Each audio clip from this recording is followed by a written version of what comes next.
Communication, the Human Connection is the Key to Personal and Career Success by Paul J. Meyer. I am Gabriel Joyte, but I prefer to be called Gabby. And who am I as a communicator? If you search Gabby in the dictionary, it means talkative. But I am only talkative or expressive when I communicate with my family, my best friends, and of course my husband.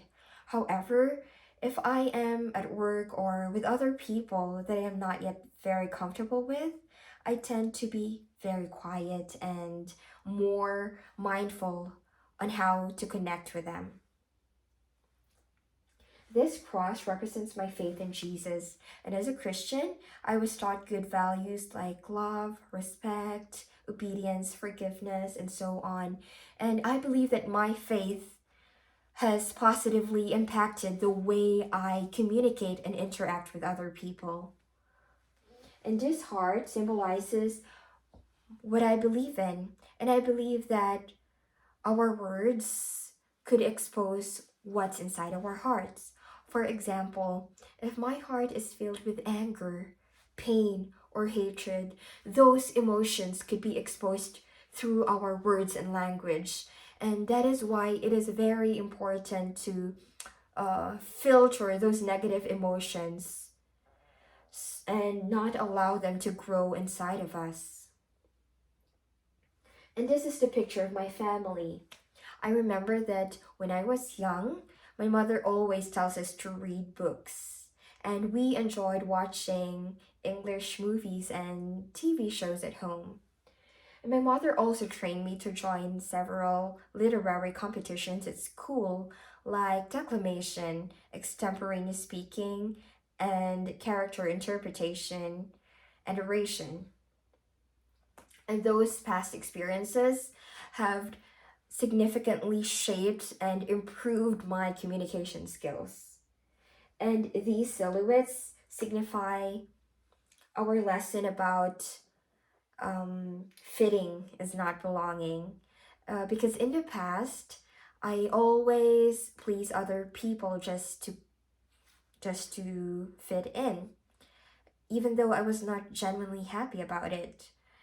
And now I realize that I need to love and fully accept myself first so that I can connect with genuine people without any pressure.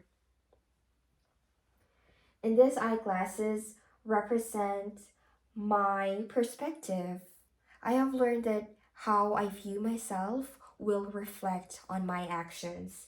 And I have written the words here empathy and compassion so that I can have a better view of the world around me. And these emotions represent how I understand um, emotions could affect my communication. And this 90 over 10 principle always remind me to pause, think, and to choose how to react in whatever situation may be. Then the words here, you are loved and you can do it, are examples of positive language. As a childcare provider, it is very vital to use positive and encouraging words or language to children because it will have a great impact on their lives, not just today, but also in their future. And the headset here represent active listening. I have written the words remember and understand to remind me that I need to work out on those facets of active listening. And the emoji here with big eyes represent my nonverbal communication.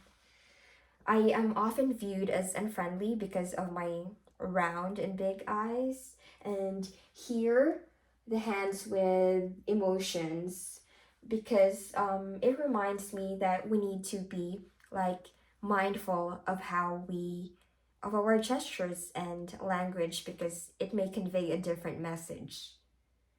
And the flags here symbolize different cultures.